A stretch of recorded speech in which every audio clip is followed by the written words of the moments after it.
Okay, we did it. Kwame, we did it. I think we did it. Outstanding. We're Okay. here. We navigated 15 minutes of technology challenges. And unfortunately, this session is not on what do you do during tech failures. At some point, you and I could probably do that as well, but we're not doing that today. We're talking about storytelling. And this will turn into a great story. I mean, sometimes when things go wrong, you have a great story coming out of it. And the point of this one is make sure that you have just one LinkedIn Live going at any point in time. That is the point in navigating StreamYard. So I am so excited to have Kwame here with me today. And my introduction to Kwame, I thought about this and I told him prior to this, I said, I'm not going to tell you how I'm introing you. And he's like, all right, we'll just roll with this. So we titled this Storytelling Can Change the World. And I'm going to tell you a little bit about Kwame. Kwame is a person who, when I first met him and learned about his mission and what he's doing and what he's trying to do in the world, I was flabbergasted. First of all, I thought, okay, you are such an articulate communicator. You're such a great storyteller. Why on earth are you working with me? Like what exactly do you need help with? So he'll talk about that at some point. And then secondly, I thought, okay, I'm going to do everything I can to get behind this cause and get behind what he's doing. And his stories were so infectious. They were so powerful. I am telling them. I am telling him without him asking me. I am telling everybody I can about what Kwame and the Black Star Fund are all about. So I'm so excited to have Kwame here today to talk about a couple things, but let's first introduce him. Who is he and why is he here and what is he trying to do with his stories? So Kwame, I'm gonna pass it over to you and then we'll go into the agenda. Beautiful. Thank you for the introduction. You can never live up to these things. I always joke when I'm getting introduced with a live audience. I just want people to just downplay it. Yeah, he's this guy. He does some stuff, and then you can, over deliver on people's expectations. So I appreciate the kind words. But what I do is I have founded Black Star Fund. And Black Star Fund is a venture capital fund. We focus primarily on African American founders. And fundamentally, we see ourselves as being the Motown of venture capital. And what does that mean? It means just like Motown transformed and redefined the music industry with Black artists, we are aiming to do the exact same thing and transform and redefine venture capital and entrepreneurship with Black founders. So that is what we do. So today we've got an incredible fund, millions of dollars that we've invested in incredible companies throughout the United States. We've got 50-50 gender parity. And in a lot of ways, I think we're tackling a systemic exclusivity by now introducing systemic inclusivity on how we find founders, how we fund founders, how we work with founders, how we help to grow them to be successful and then transform the business landscape. So that's what we do in a nutshell. I'm going to ask you that last question on here because I know for a fact that the stories that you tell, and you just kind of dribbled one in there right now about Motown, but the stories that you tell have helped you. So when you think about that question, how has storytelling helped you with what you're trying to do? Sure. Well, there's something I learned early on, Jenna, from a writer that I love, Wayne Dyer, and he says when you change the way that you see things, the things that you see change. And what I've learned in my life is I like to say in life, love, and business that the stories that we tell ourselves create the realities that we live. So stories have been really important on two sides. One, what's the story I'm telling myself about what's possible? And then what's the story I'm communicating to the marketplace to get them excited, to get them intrigued, to get them motivated, to get on board with what we do, support with what we do. And in some cases, honestly, replicate what we do. Well, I think the work we do is really important. If we just had one, Black Star Fund out in the marketplace is great. But what if there was 10? What if there was 100?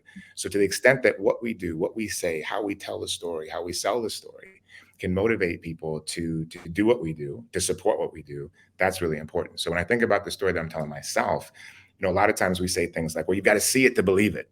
Well, if you were creating what we did and it didn't exist before, how would you create something if you haven't seen it before? So we flip it around, right? You have to believe it to see it. That's the story I tell myself. And lo and behold, now we have the fund. So the story we tell in the marketplace is not one of lack, it's one of opportunity and abundance. We don't tell the story of less than 1% of venture capital lands in the hand of African Americans. Isn't that awful? We should do something about that. That's all true. But that's not a story that's going to motivate people to invest to see opportunity and possibility. So the story that we tell, this group that's been overlooked and undercapitalized represents a new asset class that will outperform the market and will create incredible ROI opportunities for those who see it. Totally different Mhm. story, right? Now, Yeah. 4 years ago, I was selling that, it hadn't happened before. So you had to take a leap of faith with me. 4 years later, we've got the numbers to back it up. And now it was like, oh my God, this is incredible. This is working. You saw it. Yeah, we saw it 4 years ago. But that was a story that we told ourselves. It was a story we told the marketplace. And then those who saw it and believed in it, that invested with us, are very happy that they did. And you know what? And you just framed something that is so important for everybody watching today, which is you could have gone the path of guilt. You could have gone the path of, hey, this is something that we're not doing right. And you said, no, no, no, this is the potential. And that just shifts everything, particularly for somebody, if you put them in that entrepreneurship category, you're building something that no one has ever experienced before, no one's ever seen before, some product they don't even know how to use. If you don't throw that idea of opportunity out there, like why would I even listen? And so Yeah. the other thing you're throwing in there is the importance of the internal story and the Mhm. external story, and how much the internal story influences that external story as well. That's right. And That's there's the storytelling that I'm sure everybody listening right now, I mean, we know stories work but we've been talking about it for years. It's like storytelling gone wild, particularly in my business. Everyone's like, here's me how to be a great storyteller. And then we have all these people right. telling these stories that last like 5 minutes long. And you're like, well, wait a second, this is not what we were trying to do. But we know stories work. I mean, stories are really important because they stick. Now, just a couple points here. Y'all probably know this, and then we're going to get to what I consider a higher bit on storytelling, which is the next level of storytelling that Kwame and I talked about before this. So stories work because they connect emotionally, they light up our brain, they stick. These images, if you're doing a good job of creating that narrative detail, they stick in our minds a lot longer than facts. They can actually change brain chemistry so we feel like we are living the moment with you. And that is so important. And it's so important right now in our society and our climate, is to recognize this idea that when you tell a great story and it's sticky, that audience is living the story with you. Which brings me to this next level storytelling, which I think Kwame is doing such a great job of. And it's something that we all need to think about and learn from. So when we think about this next level story, we're going to talk about a few things. And the first is this idea of calibrating your story. So I'll start with this, Kwame. When you and I were talking about this concept of calibrating your story, what I know about what you need to do is you've got a lot of different audiences that you need to tell the Black Star Fund story to. This And is there's correct. but you got to tell kind of the same story, because you can't have this toolbox of 5 million stories for every audience. So how do you do Mhm. that? Like, how do you calibrate your story? Yeah, it's really a great question and really important. So, and I love the way that you framed it, Jenna. So it's true. We have a story, we've got a basic narrative. We're telling the story to different audiences. It could be an institutional investor who has the ability to write a check for 5 to 10, $50 million. It could be an audience of entrepreneurs who's maybe struggling and trying to figure out how to raise capital. There's a whole different set of audiences. So what I've learned over time is a couple things. First of all, I want to try to connect with them before I speak to get a sense of where they are, how are they feeling, what's their energy like, that type of thing. And so the calibration is matching the energy. A lot of times you hear about mirror matching, right, in sales, right? Yeah. The problem with that, and it's important, you got to use it. The problem with that is that everybody knows it now. Before it was Yeah. like a secret. Now it's Totally. If about I'm really, doing this really and then you're doing this and right, you and right, I'm like, you're exactly. going to do Then this I and I'm do going it. to do this. Right, And right, yeah. right. Okay, so you know what I'm doing, right? Okay, Yeah. so that's what I call, that's just respectfully, that's the kindergarten education. We want to get to the sophisticated. The sophisticated is about not just mirror matching mannerisms and positioning, it's mirror matching energy, right? It's how are they showing up? Are they showing up kind of reserved? If so, we don't want to be, sound like a lion coming at them with all this energy and everything else. We're going to see there's incongruity there. By the same token, if they're coming with that intense energy, we want to be able to match that as well.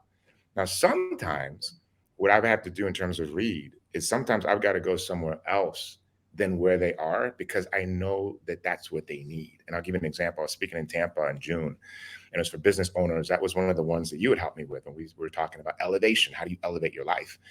And I was all ready to go in there with this motivational thing and take them to the next level. And we're going to elevate and teach them all these things. And what I realized was there was a weight. Why? Because these were small business owners that had somehow survived COVID.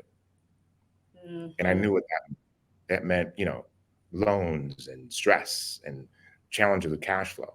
So what I did is I switched and I went to a place where I shared some of the more painful parts of my entrepreneurial journey, some of the lowest points, so I could walk them through. Hey, we're very successful now, but part of my journey is living in a motel for 14 months with a 4-year-old son as a single father because my businesses weren't working. They weren't ready for that. But that's what really connected with them and moved them, not just the vulnerability, which was there, but more importantly, they knew that my heart was to help them. And I could help them because I was willing to go to a place where I was going to share the lack of success and then Mm. show them what we did to get to a place of success. So I think that's really the thing of just kind of matching the energy and then having the courage sometimes to take them to a different place if you can tell that that's what they need to connect with Yeah. you. Yeah. And you know what's fascinating about that story too, Kwame, is like you didn't change the point. Like you still have, Right. right, That's like you right. still have the point of what you're trying to communicate. You still have your agenda. It's the way in which you're delivering that content and kind of pieces of the story that you know this audience at this moment in time is going to be able to track with you. That's exactly right. Because you think about like in journalism, they always say like, what's the who, the what, the where, and the why, right? What I've Right. kind of done is I've whittled it down and then I add one to it, right? Which is the what, the why, and the how. What is it Yeah. that we need this? Why is it important to them? And why is it that we're sharing it? And then the how is really where it gets creative and fun, right? Yeah. The Yeah. dynamism, how we're speaking and what stories we're telling and how we're connecting and those types of things. And then I just kind of play with it. And then over time, you just kind of get good at it. Yeah. And you kind of get good at it, which is why I'm here, right? I'm here to break down this, kind of get good at it into like micro chunks. And what, you know, what, how Mhm. this relates to what's going on in the world right now is you have leaders who are walking into a variety of rooms. You're talking to your team, and your team is trying to do more with less. They're stressed out. I mean, it's a tough market right now, and you've got to motivate them. How do you start? How do you start that conversation? What energy do you start? What stories do you tell to get them open to listen? Because they're not going to listen to you saying, hey, we got to work faster and harder until you meet them where they are, until you match that energy level and then lift them to a whole new place. And that whole idea, you know, one of the things that Kwame is a master at, and one of the things that it's hard for us to recognize, it's not just the words, it's what you do physically. And he's talking about energy because he reads that. But let's say you're not reading energy. Let's say you just don't have that skill set and you're like, I have no idea what these people feel. You can watch their bodies, you can look at their faces. And if you're coming in like this and they're like this, that's not going to work. And that's that ability to micro shift by shifting what's going on with you physically. Like, what am I going to do with my face? What am I going to do with my voice? What am I going to do with my hands? So I know you do that, Kwame, quite a bit. What are some of the tactics that you use to say, okay, this isn't working. I need to Mhm. shift something. How do I shift in the moment? Yeah, I'll tell you a little hack that I do. This happened. All right, so we were preparing. Jenna was helping me prepare for South by Southwest, and we had this incredible session, and we got this incredible presentation together. And you know, my head of growth strategy and I were up to 1 o'clock in the morning getting the presentation together, ready to rock and roll. I had 2 hours prepared to prep in the morning, and I knew I was going to kill this thing. I get up in the morning, and somehow I had deleted the entire presentation. So instead of having 2 hours to prepare, I had to spend 2 hours to reconstruct the whole slide presentation from memory, right? So I was a little off my game, to be honest with you, because I hadn't prepared the presentation. So what I did is I got up on the stage and I just said, "Hey, the place was packed. Super excited that you guys are here. I'm super excited that you're here to hear the story. My question to you is, why did you come?" I just asked them. So I knew what they were feeling because I asked them at the beginning. To your point, same content, but I was Mm. really able to connect with them because I knew who they were, I knew where they were from, and I knew why why they showed up. Now, to your question, if you don't have that, what I found is there's some great tactics that I use, right? Dynamism is really important, and I'll teach you some of the hand stuff as well. So dynamism is a lot of my frame of reference is music, right? So when you think about Mhm. solo, guitar solo, anything, what makes it interesting is the dynamism. So dynamism is speed, fast and slow, right? Dynamism is louder and softer, right? Dynamism is coming in really, really close, right? So it doesn't matter what you're saying, right? So I'll do a run when I kind of practice, right? I can say something really chill. Um, Look, we can pontificate, prognosticate, and postulate as pundits, so we could proselytize from the pulpit. But if we're not producing pathways to prosperity, we're just pimping and peddling people's pain. Now, there's a profundity to that. It's like, wow, okay. If I was in a radio interview, I'd be like, okay, wow. Now, the dynamism, right, is in terms of speed, right?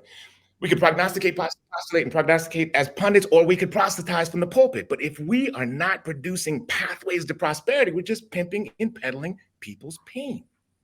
Bah, bah, bah, right? So that it's the same thing, right? But the dynamism is also what makes it interesting, right? So that's what I think about a lot, because if you watch preachers, you can't have them like ripping and roaring the whole time, and then you got to do this, and then blah, blah, blah. Like if they're doing that for half an hour, it's like, oh my god, like you're getting buried in all this cacophony. It might be great points, but it's just too much. The same token, the whole thing is so chill. It might be interesting at the beginning, but then people get bored. So dynamism is really important. I think a lot about that, right? And then we were talking about facial expressions and hands. It's the same thing, right? Like we can sometimes over articulate a particular set of words because it creates an interesting kind of dynamism. And sometimes when I have a microphone, I will literally just get down and whisper like this. Right. So it's like it's just dynamism. I'm saying the same thing, but the idea is just being conscious of the fact that we can take it like this and we can be that bold and that strong, but then we can bring it down, because I'm just trying to make sure that you understand what I'm communicating to you. Right. People know when you go like that, that's as honest and as vulnerable as you possibly could be. Right. And so that's what I think about a lot, is just the dynamism of the communication, which is, I say, the what are we talking about? Why are we talking about it? And how do we do it in a way that compels people to feel something strong and then motivate them to go into action? I love it. And if y'all can't remember that sentence that Kwame just uttered, because I personally have no idea. I know there's a lot of words that start with the letter P, but other than that, I have no idea what he said. Another, and maybe we'll follow up with that. Another technique in this, one of the things that we do a lot of in our coaching, to your point around music, is we have people give their presentation in something called gobbledygook, which is basically that dynamicism that you're talking about. It's like gobble, gobble, gobble, gobble, gobble, gobble, gobble, gobble. And what happens when you free yourself of the content is the only thing you're focused on is the connection. And when you focus on the connection and the engagement, that's when people are going to really start to lean in and pay attention to you. And the whole idea of like making sure that your hands are matching your words, and you're really making sure that people are part of the story, because that's what storytelling is. And I always love to use this example because people start telling me their corporate stories, and they'll say, oh, we were over at Mercedes-Benz the other day and they had this problem. They couldn't figure, and they get all corporate. And I said, okay, I want you to pretend like you're telling a story like that on the weekend to your best friends at a dinner party, because you wouldn't do it like this with this gestures and that voice. You would add a lot of color. And then I use the example of, this weekend I took the kids out on the boat, and I try to do like a weekend story in a corporate voice, and then they get it. They're like, oh yeah, that doesn't work. So adding that next layer, that next level of storytelling, to think about the emotion, the energy, and the dynamicism that you were just referring to, Kwame. Love it, love it. There's one last piece to this. And then we're going to give you your time back, Kwame. Thank you so much. We just want to do 20 minutes of coffee and comms. And to just give you a couple frameworks and ideas, one that Kwame just mentioned, I want to just share with you on a slide. But this last one around inclusionary and being relatable with your story. So I've been in this business for 20 years, and I've helped a lot of leaders stand up in front of audiences around the world and tell stories. And I have done my best to make sure that those leaders are going into these markets and these audiences thinking about the audience and thinking about how the story is going to land. But I'm still working on it. And I am still fighting the good fight of, you know what? When we're going into Hong Kong, we're not telling a story about American football. We're not doing it. When we are trying to be insanely inclusive, we're not talking about our massive house remodel, because the people that you're talking to may or may not be able to go through a house remodel. So what are you doing to make sure that the analogies and the stories that you are bringing to this audience are going to be relatable and inclusive? Because once you alienate someone, they stop listening. So what are your thoughts on that? And how have you made that work for you? So I love that. So when you think about inclusivity and relatability, I always think about universals, right? So, for example, if I'm telling a story about Denise Woodard, who created Partake Foods and was selling cookies out of her car and left this very lucrative job, and when I met her, she was in 35 stores and all this kind of stuff. Now, can you relate to leaving a corporate job to be an entrepreneur? Maybe, maybe not. But that story actually starts with her and her husband finding their 18-month-old daughter on their living room floor, not breathing, and had turned blue. That's how the story actually starts. And they rush her to the ER. And through the grace of God, she's revived. And then they learn that she's got a severe food allergy. And so her mom, Denise, goes to work to try to do research and finds that there's very few products. She's so passionate about this that she realizes not only do I need something for my child, but there's millions of other families that need the same thing. So she takes this risk and leaves this very successful job to try to build this company, right? So now in all of that, here's the relatability. Anybody who has children, which is the majority of people, if you're speaking to our audience over 35, everybody starts thinking about if that had happened to their kid. Everybody. Yeah. Yeah. And you get this pit in your stomach. You see what I mean? So you have a concern for her child who you've never met because you're relating it to your own, right? Right. So all of these, so I always think about the universals. What is the thing that kind of everybody can relate to? And the other thing too is that, we're living, fortunately, Jenna, in the world of authenticity and transparency. You and I both know 20 years ago, that was just not the norm. So I think it's actually, so the more, if I'm hitting a stage, again, like I shared with that audience in Florida, I want to be relating universally to them by not blowing myself up all the time with all the great stuff we're doing and how amazing it is and this, that, and the third. I want to be able to share some of the difficult things because people can relate. Because the thing I know is that everybody's been embarrassed. Everybody's been humiliated. Everyone's tried something that didn't work. Everybody's been told you can't do that, right? Everybody has experienced that. So when I start with those places, then I'm holding your hand and I'm taking you with me. Last thing I'll say is one of the greatest things I learned from a great friend of mine, Dr. Scott Hagen, is he said, look, the power of the hero story is not that the hero overcomes the adversity. The power of the hero story is telling it in a way where everybody in the audience believes that they can do it too. So when you're very conscious of that, in the hero story, we don't mean Superman story. We just mean ordinary people doing extraordinary things, overcoming adversity, making something a vision that everybody thought you were crazy to want to be able to do or create, making that a reality, that you do it in such a way where people go, hey, I might not be creating a tech company or a fund, but I'm creating a new sales division. I'm creating a new product line. I'm creating a new business. And yeah, just like everybody told Kwame he was crazy, just like people told Denise, what you sold your engagement ring to build this business, you're crazy. 86 people told you no, it's not going to work. Well, fast forward, Jay-Z invested 4 times and Rihanna invested, and now she's making millions of dollars and helping millions of families. Right. So when you hear those stories in a way that helps you believe, hey, I can do it too, then you're inspired, you're motivated, and you have a different level of confidence when you leave that storyteller than you did before you walked in. And that's always my goal. God, I feel like we should just end with that. And I love how y'all notice how Kwame just drips these little like nuggets in there. He's like, yeah, and then Jay-Z invested, and then Rihanna invested, and then you're like, wait, what? Hold on. Come on, give me more. Right. And yeah, so here's how I want to close this. You just mentioned on this idea of remembering who the hero is. Y'all might be thinking, okay, Kwame is doing it. He is changing the world. He is making a difference. He has taken a dream and he has turned it into action, and things are happening, and he's telling the stories about it, and he's sharing these stories so all of us can go tell it too.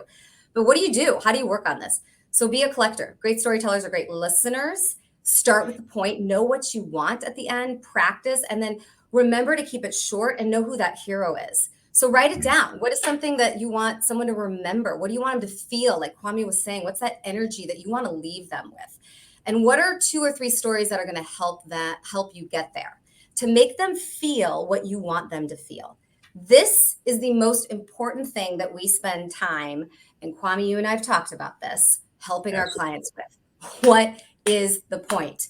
What is the point? What's the so what? I know you and I have talked about like getting really crisp on your stories, because that's easier for others to repeat, and then it becomes more sticky. Kwame just mentioned the structure. He was talking about it. So the what, the why, which is the so what, and then the says who, which is where you really get to bring that to life. So here are a couple ideas for y'all to think about as you go out and change the world with your stories. Kwame, I want to leave the last comments to you. What would you like to leave this audience with? We said storytelling can change the world. What do you want to leave this audience with for them to think about and have in their hearts? Sure. You know, a lot of times I've found, Jenna, I love full circle and I like to end where we start. You Yeah. know, the stories that we tell ourselves create the realities that we live. If you want to change the world, you have to change your story about yourself because the internal change reflects the external change. This isn't some esoteric type of transcendental gobbledygook. I live this every day, right? So the circles and echelons and the levels that we operate at now are pretty extraordinary. And the reality is that it was a series of me shifting the stories. What was the internal stories that I heard as a kid that didn't serve me well, that were self-defeating and self-sabotaging, and realizing I had the power of the pen of my own mind to create the new stories of reality. And then when you change the way that you see things, the things that you see change. So if we're talking about sales and business, to your point around motivating salespeople, and maybe they're frustrated, it's like, what does the optimal goal look like for you? What does that actually look like? And when you change the way that you see things, then the things that you see change. You start to come up with ideas. You start to see things that you never saw before. And lastly, I just leave with this. You know, I learned a long time ago that a small mind focuses on a problem and a bigger mind focuses on a solution. But a genius mind sees the opportunity that lies in the problem. So part of the thing is when you see the problem and the challenge, actually run to it, embrace it, because that's what the opportunity is. And then when you go, you run at it and you see there's an opportunity in this, that's when the genius comes out, because human beings are actually problem solvers. So now you can see, wait a second, if we solve the problem this way, if we went this route, we could build this thing, which will help these people, which will solve this problem and make us successful and work out so that we can be blessed and bless other people. So those are the things that I would leave. And just know, as I tell my team and coaching and everything else, is that I don't teach anything that I don't do, right? These are the things that I do every day. These are the things that we've done month after month, week after week to get the success. And now we want to go to higher levels ourselves. So these are the principles that we follow. So thank you for having me. But also, so everybody knows, a lot of people see me speak, well, I mean, you're great. You do all these amazing things. You guys, my secret weapon is actually Jenna. And as good as before, the reality is, look, I wanted to work with somebody who could take my game to the next level because I want to improve and I want to be better and I want to continue to grow. So Jenna, thank you not only for having me today, but thank you for being my coach. Thank you for teaching me, pushing me, helping me to see it has things. been a true honor, and I am so grateful that you and I have connected, and you are magical, Kwame. Absolutely. Thank you so much. Appreciate you. Thank you.